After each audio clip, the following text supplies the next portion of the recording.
আমার সম্মানিত অভিভাবকবৃন্দ, আমি সকলের উদ্দেশ্যে সংক্ষিপ্তভাবে কয়েকটি কথা বলতে চাই।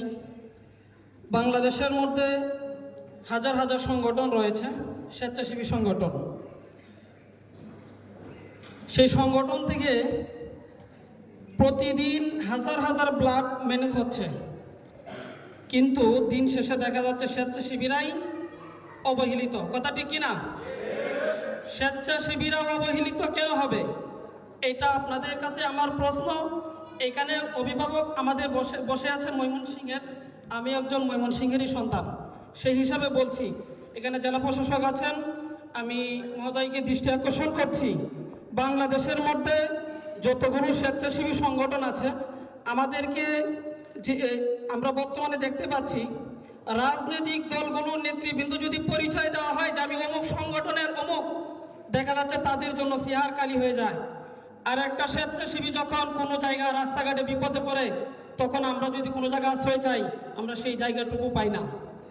আমি আমার জায়গা থেকে আমি আমার স্বেচ্ছাসেবী ভাইদেরকে দৃষ্টি আকর্ষণ করছি, বর্তমানে আমরা যেভাবে ব্লাড নিয়ে কাজ করছি, সামনের দিনগুলোতে এভাবে ব্লাড নিয়ে কাজ করা যাবে না। এটাকে আর একটু আপডেট দিতে হবে। তার কারণ আমরা দেখতে পাই একটা প্রেগনেন্ট বনি বলা যায়, তারা যখন 10 মাস সময় নেয় তখন তারা রক্ত যোদ্ধা খুঁজে না। যখন দেখা যাচ্ছে তারা অপারেশনের জন্য প্রস্তুত হচ্ছে, দেখা যাচ্ছে তারা এমার্জেন্সি সিজারের জন্য তারা যাবে, তখন আমরা স্বেচ্ছাসেবীদেরকে ফোন দিয়ে বলা হয়। আবার ফোন দেওয়া হয় এরকম ব্যক্তিদেরকে দিয়ে যারা নাকি আমাদেরকে ফোন দেওয়ার পরে আমরা 10 জায়গায় ফোন দিতে বাধ্য। তারা তখন ওই জায়গাগুলো সহজেই জানে যে মিজানুর রহমানকে ধরতে হইলে অবশ্যই অমুকরা ফোন দিতে হবে। যখন ব্লাড ম্যানেজ না হয় তখন দেখা যাচ্ছে কি যে বাংলাদেশ কমি ব্লাড ডোনার পরিষদ কি কাজ করে, তাদের দ্বারা আমরা রেসপন্স পাচ্ছি না, তারা আমরা রিকোয়েস্ট দেওয়ার পরে গুরুত্ব দিচ্ছে না। এই যে একটা সমাজ ব্যবস্থা হয়ে যাচ্ছে, সেটাকে যদি আমরা আপডেট না করতে পারি তাহলে শত শত বছর চলে যাবে, কিন্তু স্বেচ্ছাসেবীরা অবহেলিতই থাকবে।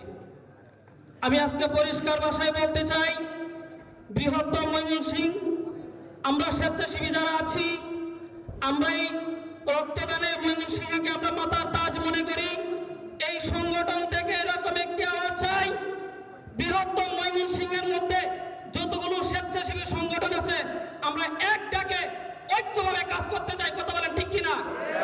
কারণ সব জায়গায় যদি তাদেরকে প্রাধান্য দেওয়া হয়, স্বেচ্ছাসেবীরা রাজনীতি করে না, অরাজনৈতিক সংগঠন চালায়, তারা কোনো জায়গা পাবে না।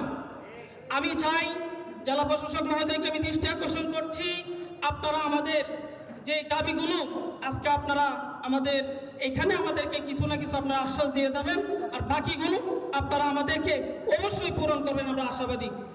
বৃহত্তম রক্তদানে আমরা ময়মনসিংহ সংগঠনের আজকে যে প্রতিষ্ঠাবার্ষিকীতে যারা উপস্থিত হয়েছেন, সকলকে বাংলাদেশ কমি ব্লাড ডোনার পরিষদের পক্ষ থেকে আন্তরিক শুভেচ্ছা অভিনন্দন। এখানে যারা উপস্থিত হয়েছেন, আমি যাদের সাথে পরিচয় আছে, জামালপুর থেকে এসেছেন, নালিতাবাড়ি থেকে এসেছেন, নেত্রকোনা থেকে অনেকে এসেছেন।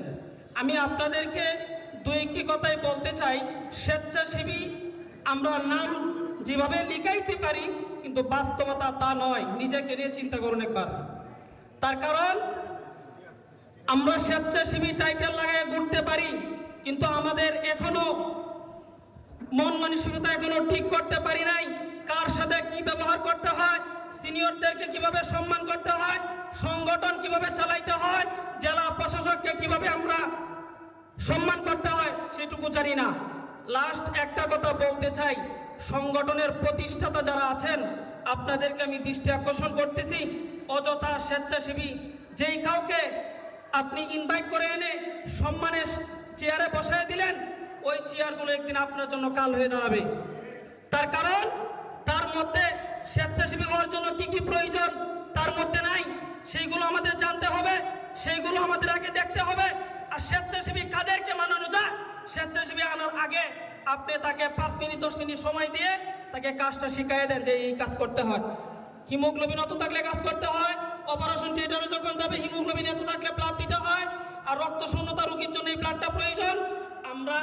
আমার শেষ কথা, সময় সংক্ষিপ্ত, আমি আবারও বলছি আমরা বৃহত্তম ময়মনসিংহের রক্তদানে ময়মনসিংহের যে সংগঠন সেটাকে আমরা তারা যখন যেভাবে আমাদেরকে ইনভাইট করবে, যেভাবে ডাক দেয়, সেই দিক নির্দেশনায় আমি আমার জায়গা থেকে আমার ভলান্টিয়ার নিয়ে সারা বাংলাদেশ থেকে আমরা উপস্থিত থাকবো ইনশাআল্লাহ। আসসালামু আলাইকুম রহমতুল্লাহ।